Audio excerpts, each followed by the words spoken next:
ನಮಸ್ಕಾರ, ಸ್ವಾಗತ, ಸುಸ್ವಾಗತ. ಈ ದಿನ ನಾನು ನಿಮ್ಮೊಂದಿಗೆ ಒಂದು ಕುತೂಹಲಕಾರಿಯಾದ ವಿಷಯದ ಬಗ್ಗೆ ಹಂಚಿಕೊಳ್ಳೋಕ್ಕೆ ಬಯಸ್ತೀನಿ.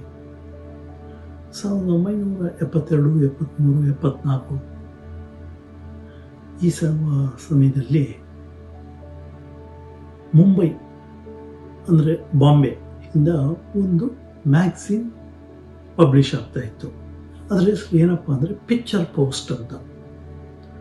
ಅದರಲ್ಲಿ ಅದು ಸಾಮಾನ್ಯವಾದ 15 ದಿನಕ್ಕೋ 1 ತಿಂಗಳಿಗೂ ನಂಗೆ ಗೊತ್ತಿಲ್ಲ. ಸಾಮಾನ್ಯವಾಗಿ ಅದು ನಮ್ಮ ಕಸ್ತೂರಿ ಮ್ಯಾಗ್ಝಿನ್ ಇದೆಯಲ್ಲ, ಅದೇ ಹುಬ್ಬಳ್ಳಿಯಿಂದ ಪ್ರಸಾರವಾಗುತ್ತಲ್ಲ, ಅಷ್ಟೇ ಸೈಜು ಪುಟಗಳು ಹೊಂದಿರ್ತಾ ಇತ್ತು ಅಂತ. ಇದು ಸಾಮಾನ್ಯವಾಗಿ ಶ್ರೀಮಂತರ ಮನೆಯಲ್ಲಿ ಮಾತ್ರ ಇರ್ತಾ ಇತ್ತು. ಇಲ್ಲ ಅಂದರೆ ನಿಮಗೆ ಲೈಬ್ರರಿಯಲ್ಲಿ ಸಿಗೋದು. ನನ್ನ ಫ್ರೆಂಡ್ ಮನೆಯಲ್ಲಿ ಕೂಡ ಈ ಪಿಕ್ಚರ್ ಪೋಸ್ಟ್ ತರಿಸ್ತಾ ಇದ್ರು. ನಾವು ಅದೆಲ್ಲ ಓದ್ತಾ ಇರಲಿಲ್ಲ, ಬರೀ ಚಿತ್ರ ನೋಡೋದಷ್ಟೆ.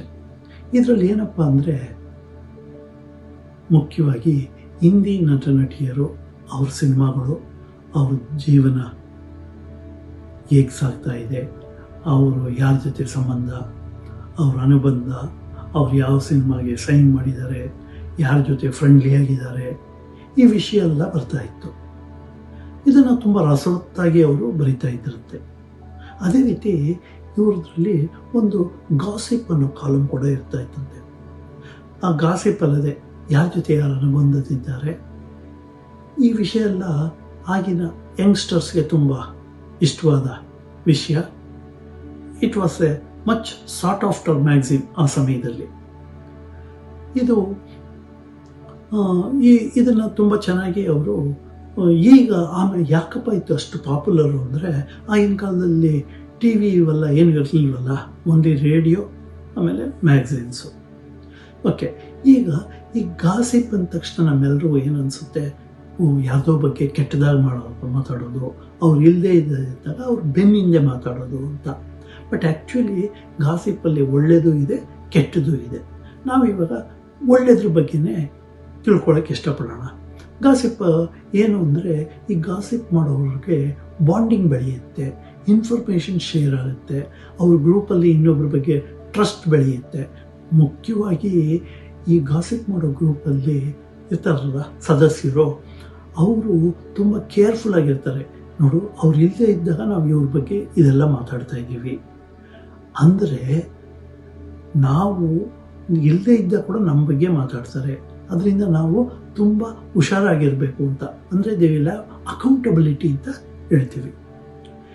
ಈ ಗಾಸಿಪ್ಪು ಬಗ್ಗೆ ಈ ಮಾನವಶಾಸ್ತ್ರಜ್ಞರು ಏನು ಹೇಳ್ತಾರೆ ಅಂದರೆ, ನಾವು ದಿನನಿತ್ಯ ಸಂಭಾಷಣೆ ಮಾಡ್ತೀವಲ್ಲ, ಅದರಿಂದ 70-80% ಹರಟೆ ಗಾಸಿಪ್ಪೇ ಇರುತ್ತೆ ಅಂತ ಹೇಳ್ತಾರೆ.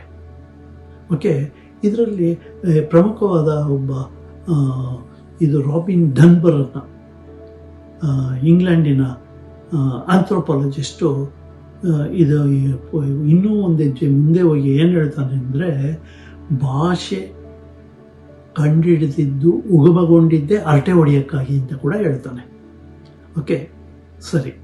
ಈಗ ನಮ್ಮಲ್ಲಿ ಮ್ಯಾನೇಜ್ಮೆಂಟು, ಯಾವುದೇ ಆರ್ಗನೈಸೇಷನಲ್ಲಿ ಈ ಮ್ಯಾನೇಜ್ಮೆಂಟು ಈ ಗಾಸಿಪ್ ಅಂದರೆ ಗ್ರೇಪ್ ವೈನ್ ಅಂತಾರೆ ಅವರು, ಅದನ್ನು ತುಂಬ ಚೆನ್ನಾಗಿ ಬಳಸ್ಕೋತಾರೆ. ಯಾವ ರೀತಿಯಪ್ಪ ಅಂದರೆ, ಈಗ ಒಬ್ಬ ಎಕ್ಸಿಕ್ಯೂಟಿವ್ ದೊಡ್ಡ ಹುದ್ದೆಯಲ್ಲಿರೋರನ್ನ ಕೆಲಸದಿಂದ ತೆಗಿಬೇಕು, ಅವ್ರನ್ನ ಮನೆಗೆ ಕಳಿಸ್ಬೇಕು ಅಂತ.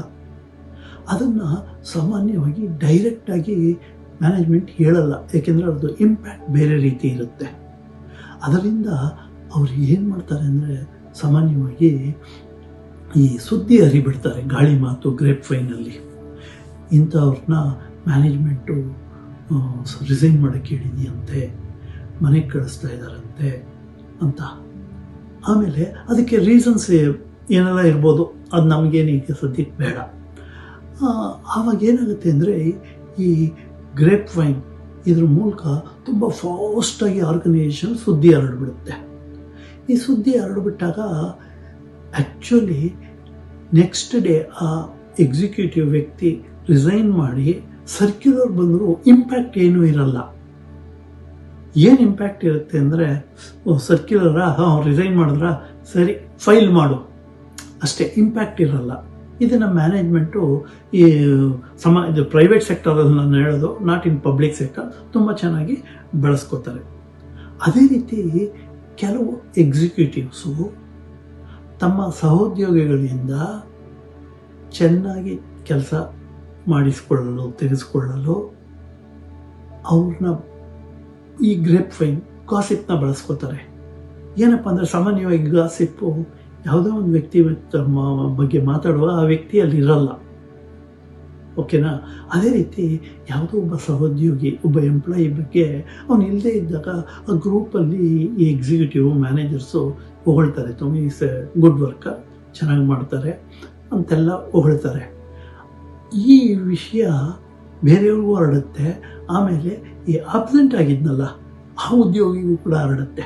ಅವನಿಗೆ ತುಂಬ ಖುಷಿಯಾಗುತ್ತೆ, ಪರವಾಗಿಲ್ಲಪ್ಪ ಅಂತ. ಸೊ ಅವನಿಗೆ ಮೊರೈಲ್ ಜಾಸ್ತಿ ಆಗುತ್ತೆ. ಇನ್ನು ಅವನು ಹೆಚ್ಚಾಗಿ ಕೆಲಸ ಮಾಡೋಕ್ಕೆ ಉರಿದುಂಬಿಸ್ದಂಗೂ ಆಗುತ್ತೆ. ಇದನ್ನು ಕೆಲವು ಮ್ಯಾನೇಜರ್ಸು ಚೆನ್ನಾಗಿ ಬಳಸ್ಕೋತಾರೆ. ಓಕೆ, ಇದೇ ರೀತಿ ನಿಮಗೆ ಒಂದು ಸಿನಿಮಾ ಸಹ ಬಂದಿತ್ತು, ಗಾಳಿ ಮಾತು ಅಂತ ಕನ್ನಡದಲ್ಲಿ. ನಾನು ಅದನ್ನ ನೋಡಲಿಲ್ಲ, ಬಟ್ ಆ ಹೆಸರಲ್ಲಿ ಒಂದು ಸಿನಿಮಾನು ಬಂದಿತ್ತು. ಈ ಗಾಳಿ ಮಾತು, ಹರಟೆ, ಇದನ್ನು ಆಗಲೇ ಹೇಳ್ದಂಗೆ ದಕ್ಷಿಣ ಕನ್ನಡದಲ್ಲಿ ಪಟ್ಟಾಂಗ ಅಂತ ಕೂಡ ಹೇಳ್ತಾರೆ. ಓಕೆ, ಈ ಇದನ್ನು ನಾವು ಒಬ್ಬ ವ್ಯಕ್ತಿಯ ಹ್ಯಾಂಡ್ ರೈಟಿಂಗ್ ಮೂಲಕ ಕೂಡ ಕಂಡುಹಿಡಿಬೋದು. ಹೌದು, ಯಾವ ರೀತಿ ಅಂದರೆ ನೋಡಿ, ನಾನು ಇದರಲ್ಲಿ ಬರೆದಿದ್ದೀನಿ ಫಾಗಿ ಅಂತ, FOGGY. ಓಕೆ, ಇದರ ನಾನು ನಿಮಗೆ ಚಿತ್ರ ತೋರಿಸ್ತಾ ಎಕ್ಸ್ಪ್ಲೈನ್ ಮಾಡ್ತೀನಿ. ಅದೇ ರೀತಿ ಈ ಹ್ಯಾಂಡ್ ರೈಟಿಂಗ್, ಈ ರೀತಿ ಹ್ಯಾಂಡ್ ರೈಟಿಂಗ್ ಉಳ್ಳವರು ತುಂಬ ಯಾವುದೇ ವಿಷಯವನ್ನು ರಸವತ್ತಾಗಿ ಬಣ್ಣಿಸಬಲ್ಲರು ಅಂತ ನಾನು ಹೇಳೋಕ್ಕೆ ಇಷ್ಟಪಡ್ತೀನಿ. ನಾವು ಹ್ಯಾಂಡ್ ರೈಟಿಂಗ್ ಮೂಲಕ ಯಾವ ರೀತಿ ಕಂಡುಹಿಡಿಬೋದು ಅಂದರೆ, ನೋಡಿ, ನಾನು ಫಾಗಿ ಅಂತ ಬರ್ತಿದ್ದೀನಿ, FOGGY. ಇದನ್ನು ಈ ಗಾಸಿಪ್ ಮಾಡೋರ ಹ್ಯಾಂಡ್ ರೈಟಿಂಗಲ್ಲಿ ಅವರು ಈ ರೀತಿ ಬರೆದಿರೋ ಸಾಧ್ಯತೆಗಳು ಜಾಸ್ತಿ. ನೋಡಿ, FOGGY ಈ ರೀತಿ ಬರೀತಾರೆ. ಅಂದರೆ ಎಫ್ನ 8 ಶೇಪಲ್ಲಿ ಬರುತ್ತೆ, O ಫುಲ್ ಕ್ಲೋಸ್ ಆಗಿರಲ್ಲ, G ಸಹ ಅದೇ ರೀತಿ ಕ್ಲೋಸ್ ಆಗಿರಲ್ಲ. ಓಕೆ, ಇದರಲ್ಲಿ ನಾವು ಏನು ಹೇಳ್ತೀವಿ ಅಂದರೆ, ಈ ಎಫ್ಗೆ ಫ್ಲೂಯಿಡಿಟಿ ಆಫ್ ಥಾಟ್ಸ್ ಅಂತೀವಿ.